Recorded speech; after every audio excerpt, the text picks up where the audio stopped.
اعوذ باللہ من الشیطان الرجیم بسم اللہ الرحمن الرحیم کیف تکفرون باللہ وکنتم امواتا فاحیاکم ثم یمیتکم ثم یحییکم ثم الیہ ترجعون آمنت باللہ صدق اللہ العظیم۔ انتہائی قابل احترام سامعین ذی وقار، آپ حضرات کی خدمت میں سورۃ البقرہ کی آیت نمبر 28 کو تلاوت کیا ہے، اور آیت نمبر 28 میں اللہ تعالی نے مشرکین کے دونوں شبہات کا جواب دینے کے بعد پھر جو اصل قرآن کا اور اس سورت کا مقصود ہے وہ دعوی توحید ہے، اس کو اللہ تعالی نے پھر بیان کیا اور اسے دلائل سے ثابت کیا۔ دراصل آپ جو حضرات باقاعدگی کے ساتھ قرآن مجید کی تلاوت کرنے والے ہیں اور قرآن کی تعلیمات سے دلچسپی رکھنے والے ہیں، آپ بخوبی جانتے ہیں کہ قرآن کریم انسان کو بار بار اس کی اصل کی طرف واپس لاتا ہے اور سوچنے پر انسان کو مجبور کرتا ہے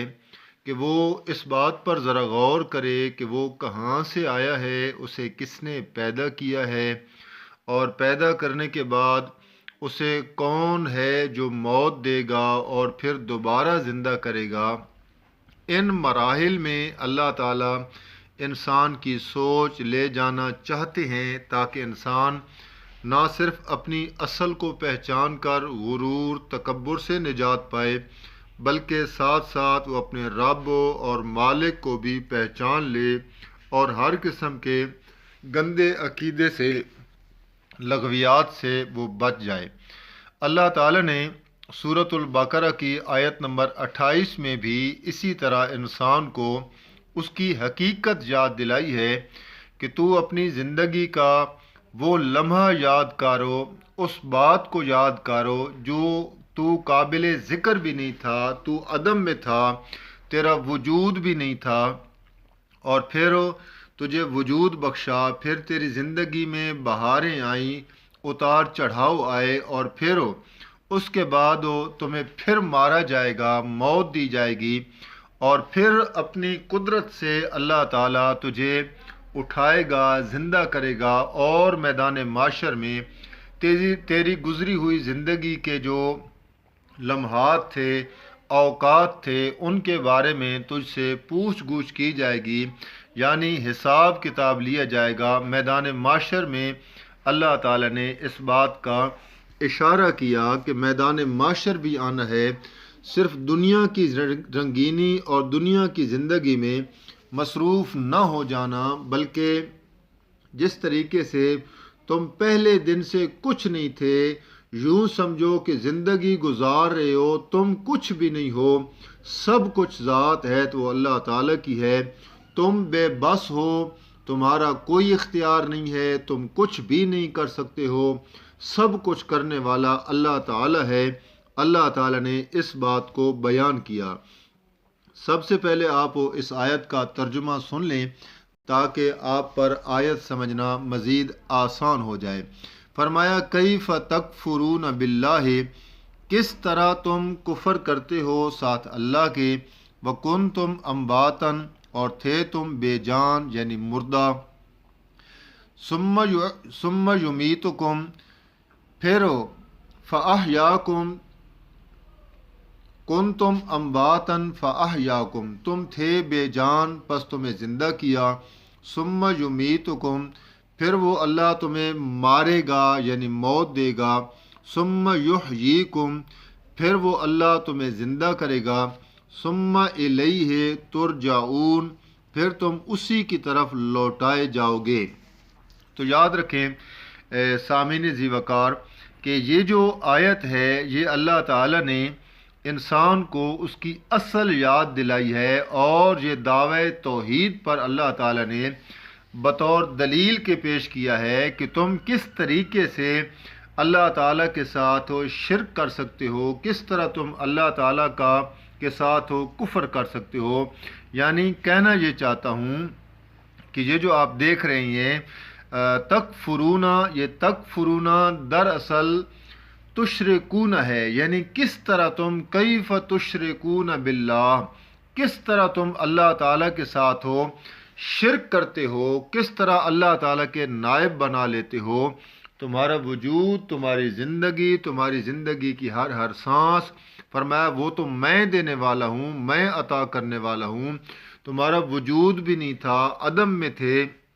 عدم سے وجود میں لے کر آیا۔ فرمایا یہ سب کچھ جب کرنے والا میں ہوں تو فرمایا پھر عبادت بھی میری کیا کر، پکار بھی میری کیا کر،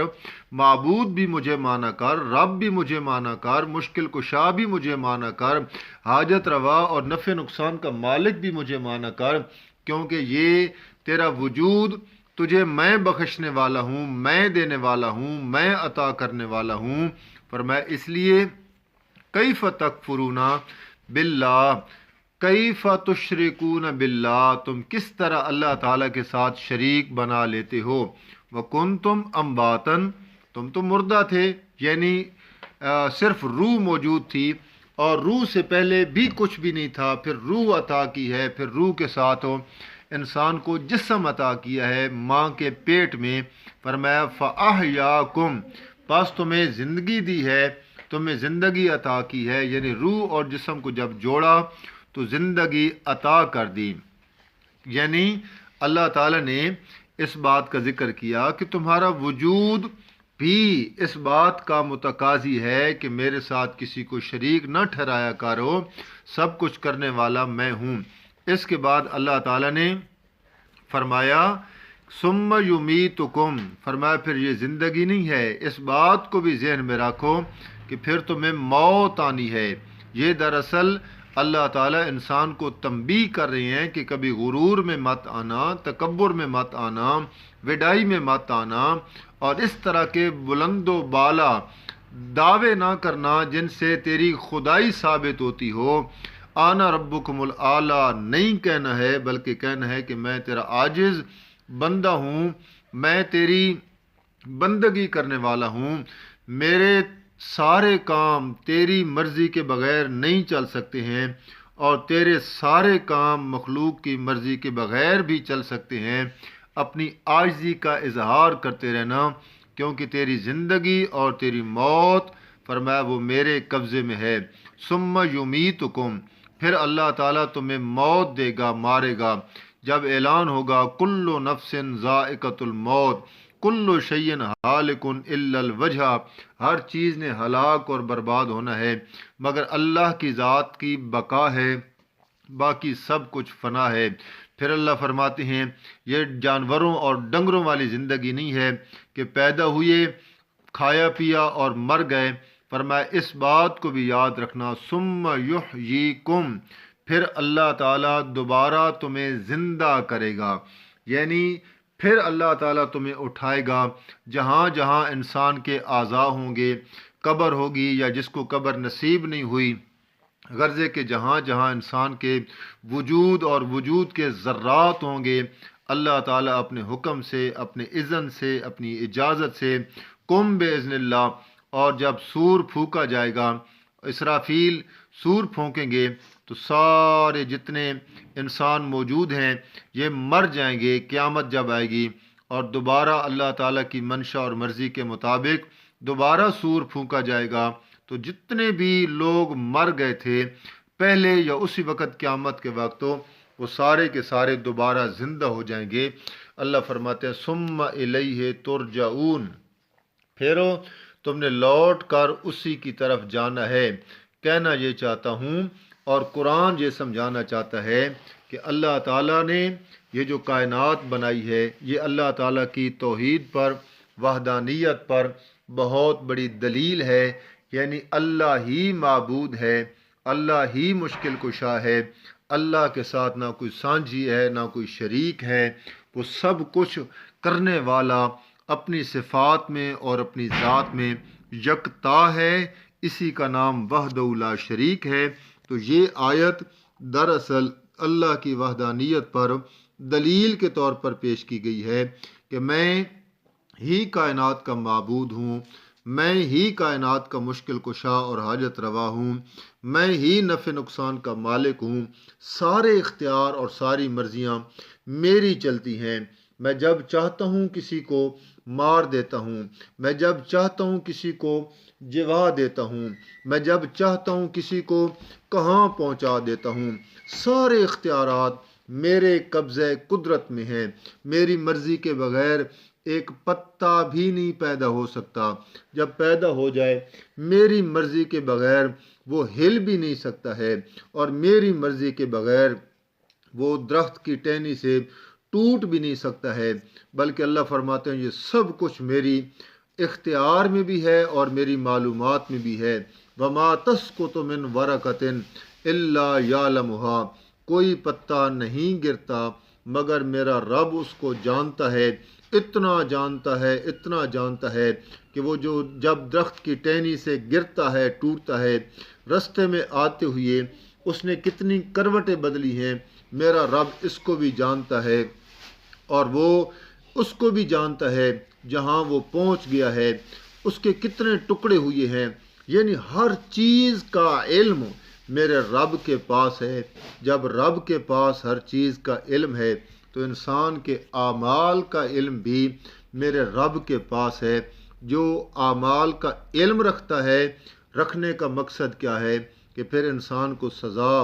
اور جزا دینی ہے۔ اس لیے یہ آیت دلیل کے طور پر اللہ تعالیٰ جو دعوی توحید تھا، یا ایھا الناس اعبدوا ربکم، اپنے رب کی عبادت کرو، اپنے رب کو معبود مانو، اپنے رب کی پکار کرو، اس لیے کہ یہ کام کرنے والا میں ہوں۔ اللہ سے دعا ہے اللہ عمل کی توفیق عطا فرمائے۔ وما علینا الا البلاغ۔